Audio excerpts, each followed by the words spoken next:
thank you so much. Just as we have so many things to talk about in our tertiary institutions, we'll talk about the issue of courtesan. We'll talk about the issue of truancy by students. And of course, we'll also talk about the issue of misbehavior also by students. Also, the issue of sexual harassment is one big issue to also talk about in our tertiary institutions. And it's been there, perhaps it's been just hiding somewhere. But very recently, we saw this phenomenon, coming up again. And the most recent of it all is a case at hand that happened at the Obafemi Awolowo University that involved a female student and also a certain lecturer. What some would say it is sex for marks, why if you turn it the other way around, it is mark for sex. So whichever way the issue is, we must begin to talk about these issues so that we really get to know what it is and when it appears, so that we will identify it and find way to curb this ugly menace. Discussing this today, we are privileged to have Comrade Ayuba Haruna, who is the NAS president. Sir, you're welcome to this program this morning on ITV. Thank you very much. Haruna Kadiri. All right, Haruna Kadiri. Yeah. And also we're so privileged to have Professor Victor Igbenedion, the one-time head of department at the Department of Vocational and Technical Education here in Uniben, University of Benin. Sir, you're welcome to this program this morning on ITV. Thank you very much. We are also expecting Mr. John Usazuwa. He's a lecturer with Department of Political Science, also here in Uniben in Benin City. So when he comes, he's going to join us so that we'll talk about some issues here. Now, gentlemen, you're welcome one more time. Thank you. Let me start with our lecturer here, who is a member of ASU. And, sir, do we really have anything like sexual harassment in our tertiary institutions in Nigeria? Certainly there is. Otherwise, we won't be discussing it here. To the extent that a lecturer harasses a student sexually, it's morally condemnable, and it's also morally reprehensible, because the lecturer is supposed to act in loco parentis. He acts as a parent to the student while they are in school there, without putting it firmly on the moral ground. But looking beyond that one, you will find that it would be sanctimonious to just say the lecturer is engaged in this one and condemn without looking at the dramatis personae.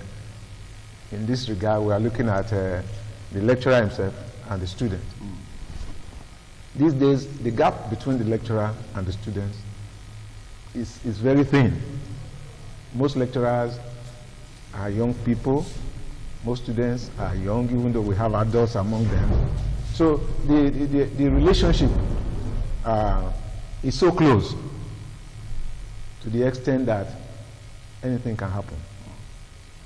And the woman is a very sensual person.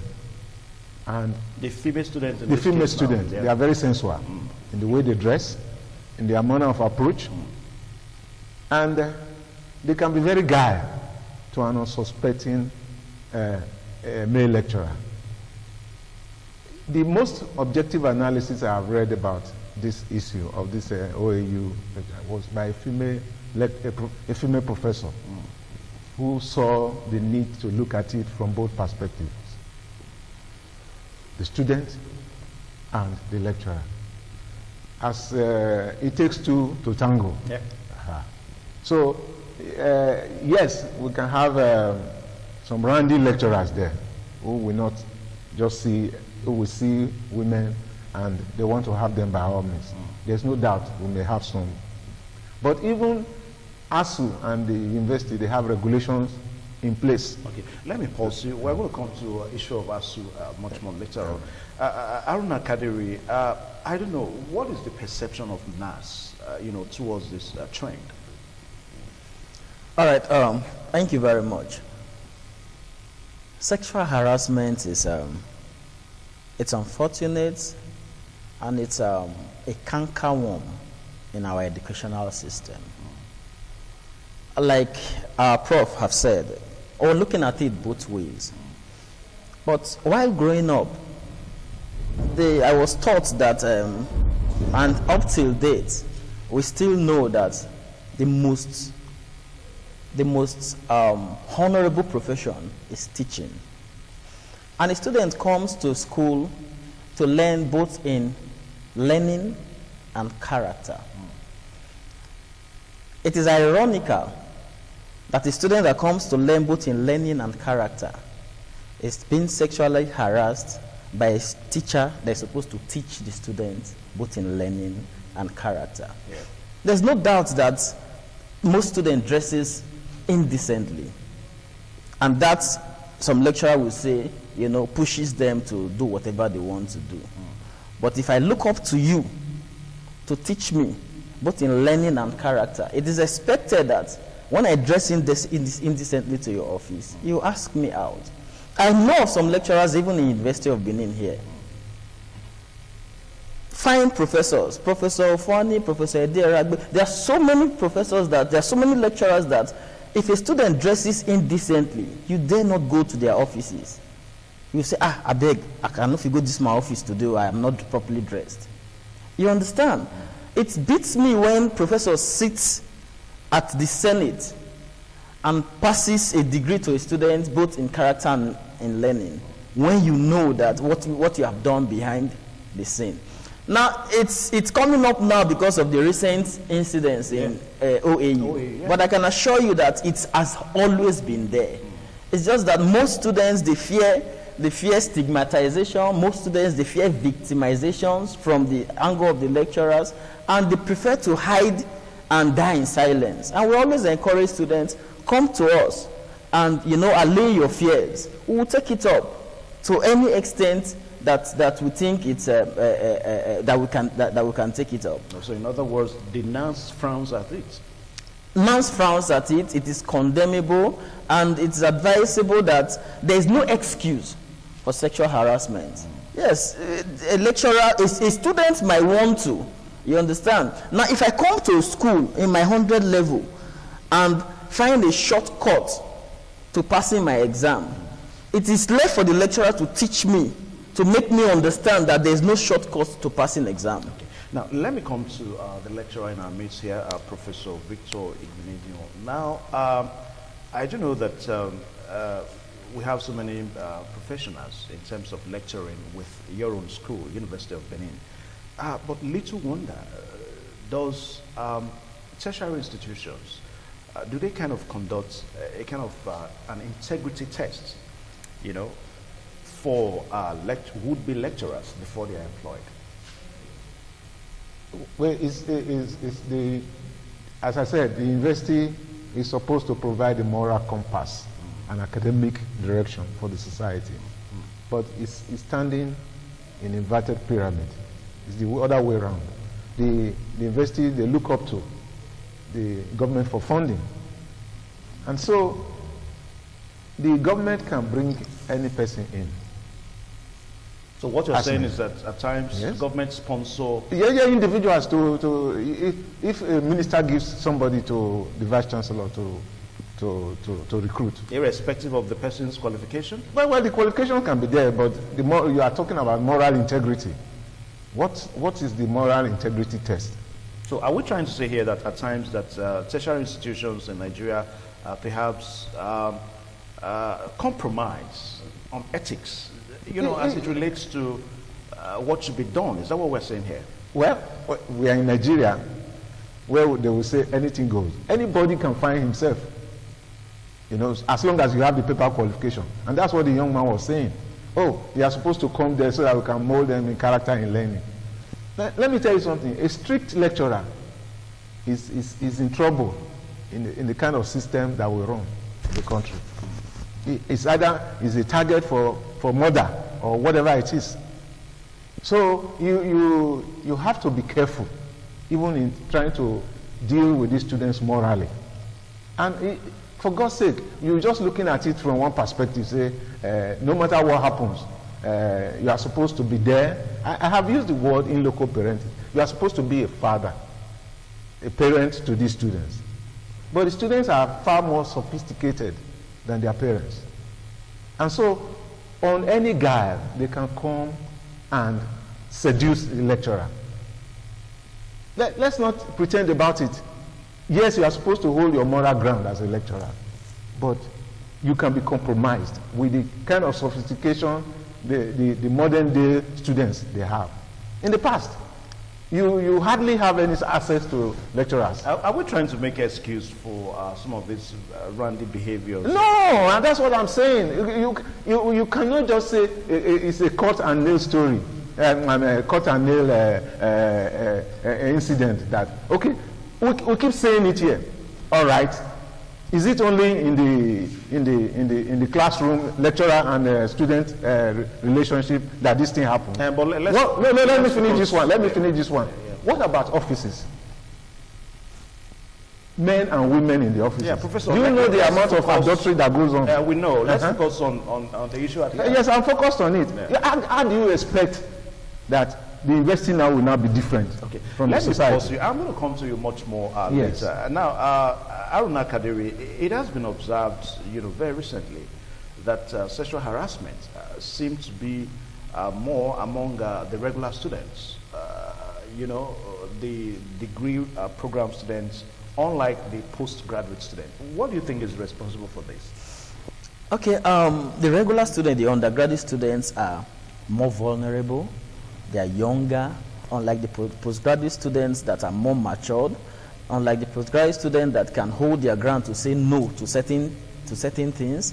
See, as NANS president, we have seen a lot of things as regards sexual harassment. At the point, it became a distraction. I had to set up a committee nationwide to be looking at the issue of sexual harassment. There are some lecturers that will, no matter what you write, no matter how much, no matter how brilliant you are, like the recent case in OAU, we are referring to that case because it's the most recent one, where the lecturer said, okay, I'll have sex with you 5 times to have, I think, a mark, a C. Yeah. You understand? And by calculation, okay, how many times will you have it for her to have an A? Now, it therefore means that no matter what she writes, the lecturer looks for a way, to fail the student, to succumb to his law. Sexual harassment comes with a price. No lecturer wants to sexually harass you without a prize.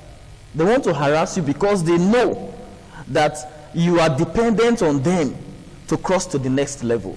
And no matter what you do to them, if they don't have their way, you are not crossing to the next level. Now, in this case now, we are looking at, remember at the introduction, I said that it looks as if it is sex for marks. That is, okay, it looks as if it is mark for sex. In that permutation, it is the lecturer that actually demands the sex before he gives his marks. Now, what about in a situation whereby it is mark for sex?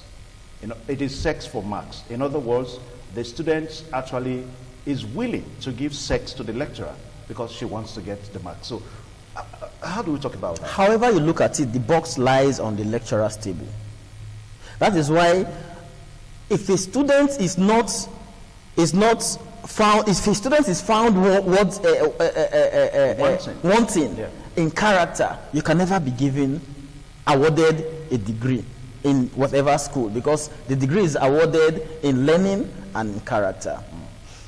If a student lures the lecturer, offers sex for mark, it depends on the lecturer. The onus lies on the lecturer to say no. That is where the character comes in. You understand? I am not saying students don't do this. Yes, students do this. Now the question is, a student from the 100 level till you graduate, you must come across a lot of lecturers. You understand? That's correct. A lot of lecturers that you must come across, maybe 1 or 2 demand for sex before they can award you the mark they want to award to you. Are we now saying that these other lecturers that don't demand for sex, how did she pass their courses? She must have passed their courses. It therefore means that, when a student comes to a university, he sees his lecturers and he assesses his lecturers. How do I penetrate this? How do I penetrate that?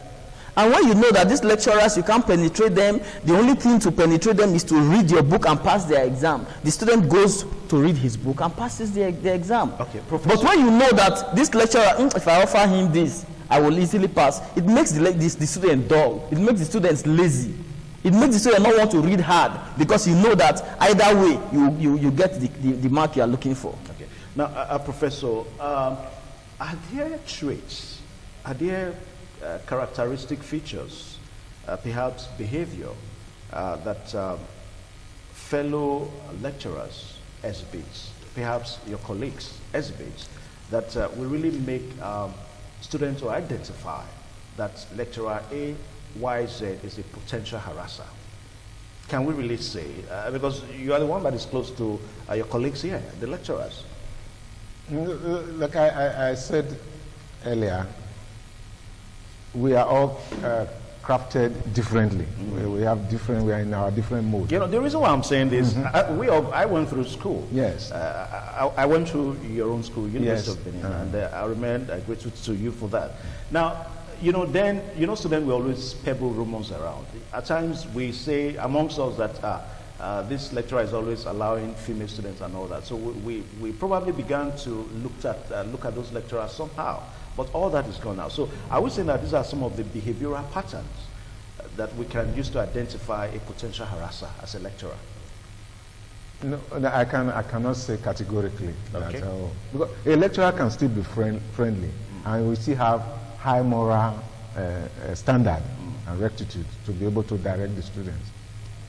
The head or tail, the lecturer loses with the analysis of this young man. Yeah. But as I said, we are not going to take, if you go deep, you will find that two people are involved.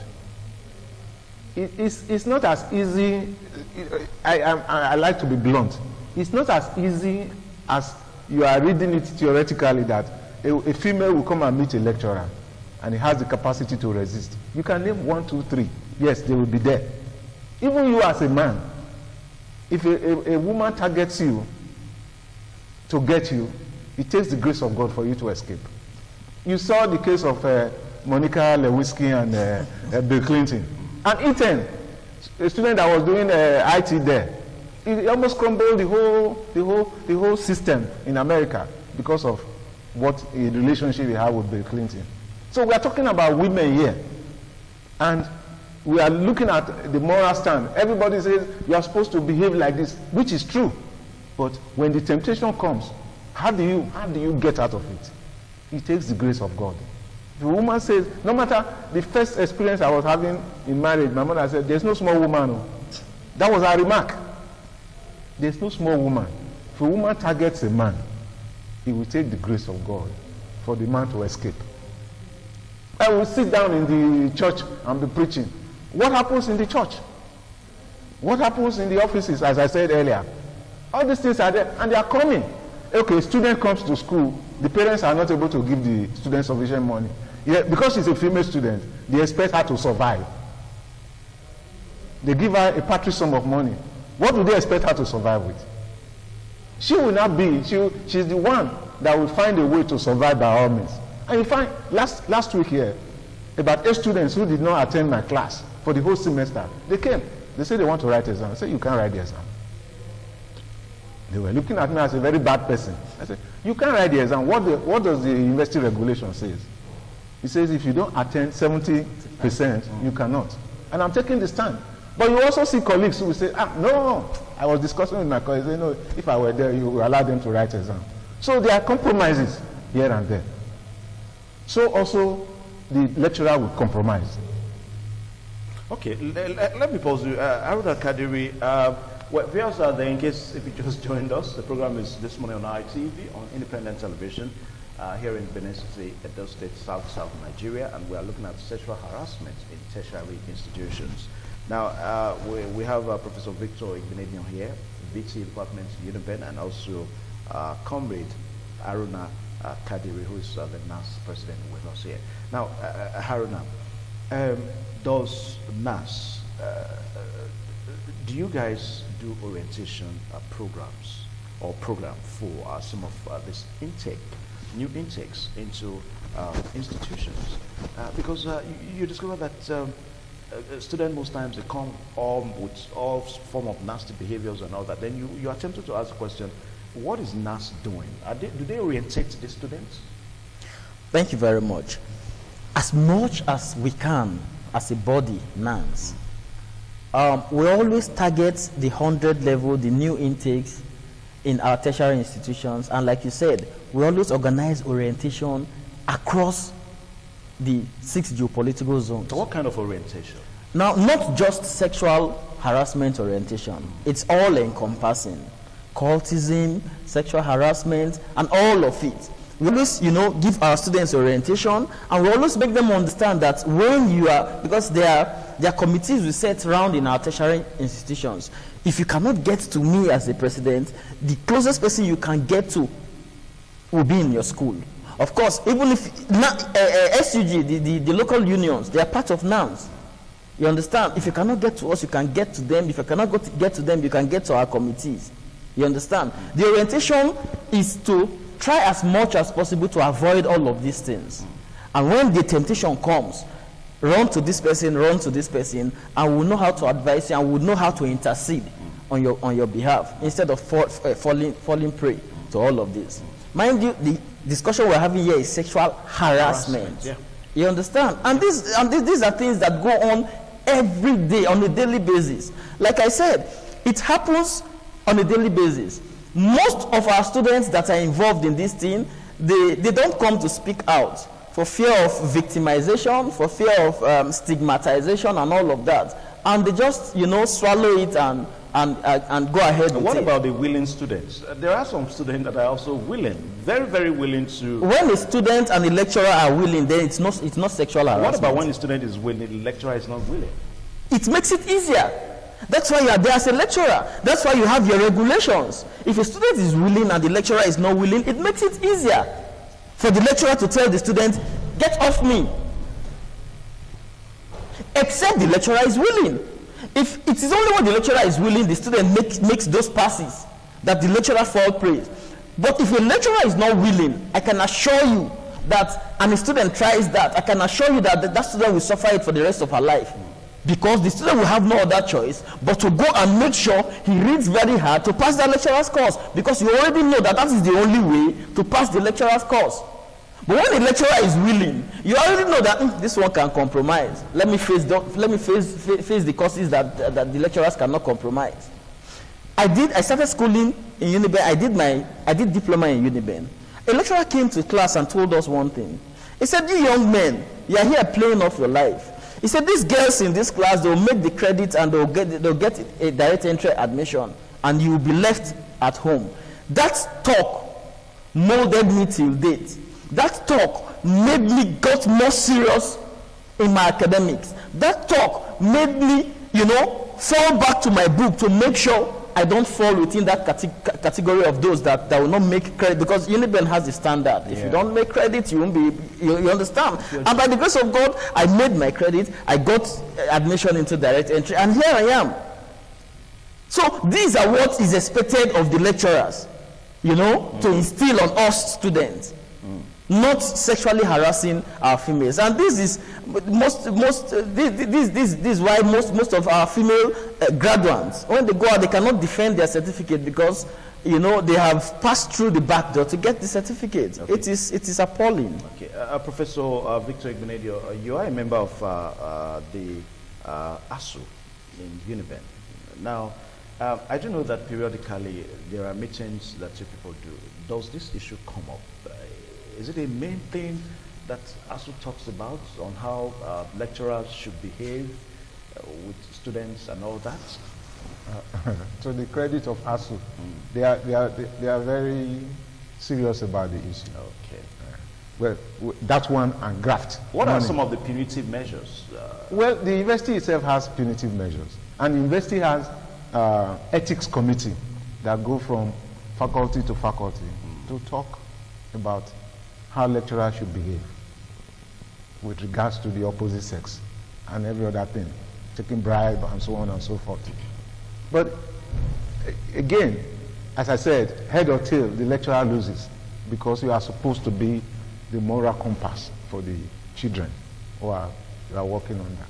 But the point that the president made earlier on, that today we have majority of girls, they are going through the system, they cannot defend whatever they have. That goes to show that there is a problem in the society. There's a mindset. See, a student that cannot just come and the university will change the student completely. You know that cheating starts from the primary school, the secondary school, and it moves to the university. By the time they come there, they are already mature in their own ways. And I think that's why tertiary institutions, most especially universities, they have what I may call a kind of a sieve in the sense that before you come into the university, you must be worthy to come in character, in behavior, and in knowledge. No. You pass. You make your score, and you do your UTME, post UTME. You score well, you come in. So the school is not concerned about character. But see, the character there, the lecturers are more focused. It's a bookish thing most of the time. You have come to learn something. It takes extra effort for the lecturer to want to mold you, even though it's written in the certificate there, both in character and learning. It's just a kind of imposition on the lecturer that you must mold them in character by your own conduct. It's not as if there's a regulation there. It's not a place you begin to teach them, you have to behave like this, now you have to behave like this. The lecturer goes to the class and teaches his course. If he likes, like I take opportunity because I'm a priest, I do some moral lessons there also. So some of the students are morally bankrupt. Some, I'm not saying all of them. So they come there. I tell you, let me give you an example. Okay. A first class student came to do his master's, MBA as at that time. You know, MBA was very popular. He was prepared to read, but he found that majority of the MBA students, they were doing blocking, what they call as blocking. They were giving money. Of course, most of them were working. They were giving money. So he lost the incentive to work. He said, so I have the money, I'm working with another company. So why should I even read now? And that man would have excelled very well as a first class material. He said, every other person is giving money. Why should I be the one to break my head? So at any point in time, as at that time, if you happen to be teaching in an MBA class, you are expecting that you will get a lot of goodies, so to speak. So that will make you to compromise. But again, even at that time, you still have people who have high moral standing that they will not compromise. So it depends on how individuals are made up. If we are made up in such a way that we frown at these things, we will run away from them. But what is making somebody to think that I support it is that, no, I don't support it. I'm only saying that it takes some extra effort for somebody to resist this one. Okay, we are at the mercy of time here because of time. Now, I'll just give you 30 seconds on the Kadiri, just to wrap up quickly, 30 seconds. All right, thank you very much. My advice to my fellow students is to know the reason why you are in school, read hard, and come out with the best you can. And for the lecturers, there are ways lecturers mold us morally.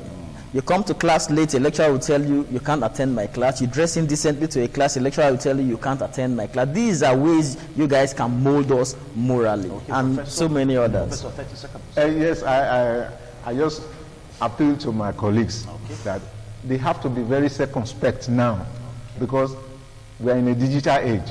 Anybody can be framed up. Anything you do with the student. So be more careful, especially with the female students. Okay, very big thank you to you gentlemen for finding time to come on this program today.